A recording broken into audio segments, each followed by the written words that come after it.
Jesus não veio destruir a lei, isto é, a lei de Deus.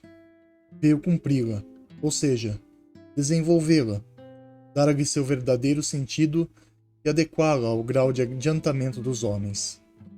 É por isso que se encontra nessa lei o princípio dos deveres para com Deus e para com o próximo, que é a base de sua doutrina. Assim começa o capítulo de hoje, retirado da obra O Evangelho segundo o Espiritismo. O Cristo, ou, por definição, o puro, é um dos títulos pelos quais Jesus veio a ser conhecido em sua passagem pelo planeta Terra. Puro, no sentido de se apresentar destituído de qualquer interferência material, livre de tudo que pudesse inibir a sua grandeza espiritual. Ele, como mestre que é, foi um professor de altíssimo nível para a humanidade, pois veio destacar das leis mosaicas sua verdadeira essência. Como discutimos no capítulo anterior, Moisés recebeu as leis divinas, conhecidas também como os 10 Mandamentos, além de outras 613 leis. Estas foram introduzidas na sociedade hebraica para suprir as necessidades daquele povo, o qual era bastante atrasado moralmente. Por conta deste atraso, a interpretação das leis mosaicas também sofreu interferência da inteligência limitada aos conhecimentos da época, e por consequência, ainda bastante ignorante às verdades espirituais. Ainda assim, por mais que tenham existido desvios da essência divina daquelas leis, elas serviram para que aquele povo não se perdesse ainda mais e tivesse um norte para seguir adiante em direção a Deus. Compreendendo isso, e entendendo também que a humanidade evolui com o passar do tempo, entendemos que Moisés preparou o terreno para que alguém viesse dar continuidade em sua tarefa tão importante, a moralização e a espiritualização das pessoas. Jesus foi quem veio esclarecer o que não foi profundamente entendido, revelar o que ficou nas entrelinhas, retirar o véu da hipocrisia e dos interesses mundanos que foi imposto pelos que detinham o poder religioso. Na síntese de todo o ensinamento mosaico, Jesus resumiu os mandamentos em amar a Deus sobre todas as coisas e ao próximo como a si mesmo. Foi a primeira vez na história que um ser considerado um Deus vivo veio falar de amor.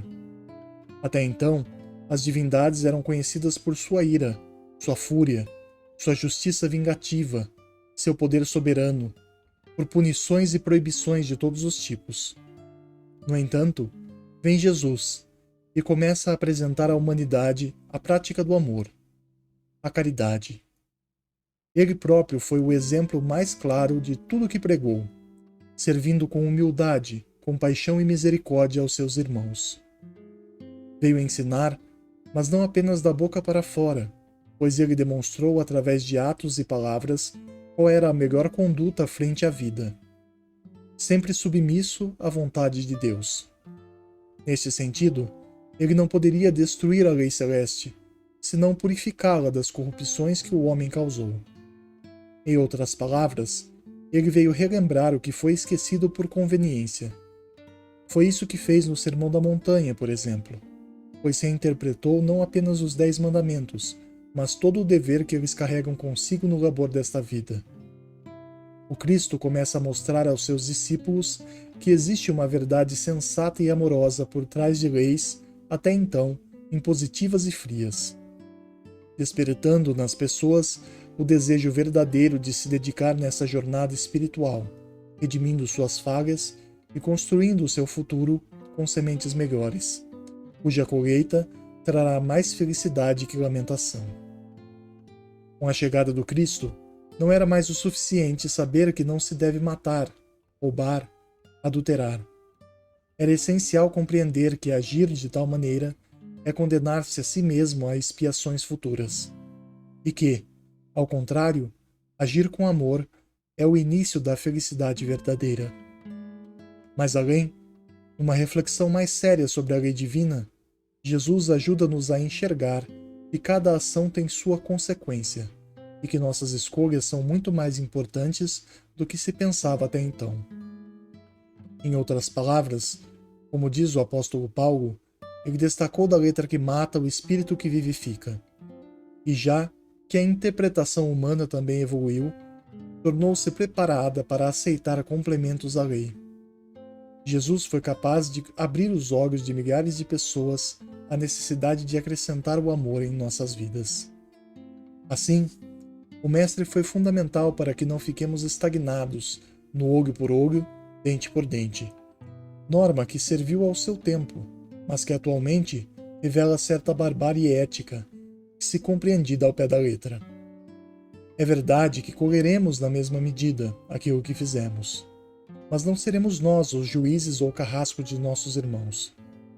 Mas a consciência de cada um há de se acertar com Deus Todo-Poderoso. Nossa missão é, como ensinou Jesus, tentar aliviar esse fardo que carregamos, praticando a caridade uns com os outros na busca de um mundo melhor para cada um de nós. Como somos muito pequenos espiritualmente, a jornada de aprendizado ainda é longa e árdua. Mas se olharmos as mudanças que aconteceram desde aquele tempo até agora, certamente a nossa justiça evoluiu um pouco, embora ainda esteja distante da justiça divina. O mesmo pode-se dizer de cada uma das leis, já que, devagar, nos são reveladas novas facetas da verdade que complementam o que já conhecíamos. Nesta linha de raciocínio é que muitas religiões, sendo o Espiritismo incluso, julgam ter encontrado o Paráclito, prometido por Cristo, aquele que viria dar prosseguimento às revelações celestiais. Ora, se o próprio Cristo afirmou que outro viria para cumprir essa função, então ele próprio não teve tempo de revelar toda a verdade, provando mais uma vez que tudo acontece no momento mais adequado. No entanto, nossa preocupação nesta reflexão é compreendermos que Jesus veio dar seguimento ao que Moisés deu início, fortalecendo e purificando ainda mais as leis de Deus para que a humanidade pudesse continuar seu processo evolutivo. Ainda hoje batalhamos para compreender com sensatez aquilo que o Mestre nos deixou como legado. E talvez esse discernimento ainda leve gerações para ser puro o suficiente até passarmos para a próxima etapa. Ainda assim, estamos aqui, sob o jugo leve do Divino Amigo, tendo a certeza absoluta de que é muito melhor seguir o que Jesus ensinou, viver como Jesus viveu, amar como Jesus amou. Nessa aliança existe prosperidade moral e certa liberdade espiritual. Eis a razão de um dos lemas do Espiritismo definir-se em Espíritas, amai-vos, eis o primeiro mandamento. Instruí-vos, eis o segundo. Pois a busca pelo conhecimento nos deixa cada vez mais preparados para descobrir verdades novas e mais belas, que tornam o mundo mais suave e prazeroso, com maior significado e valor para se existir. Por fim, lembremos o quanto Jesus nos amou, do início ao fim de sua missão, não recordando apenas de seu sacrifício e de seu martírio até a cruz, mas no quanto ele sofreu satisfeito por mostrar aos seus irmãos um caminho melhor, de paz, harmonia e caridade. Essa lembrança nos fortalece e nos engrandece, para não desanimarmos na hora de nossos desafios, colocando sempre o perdão na frente, pois cada um carrega também a sua cruz.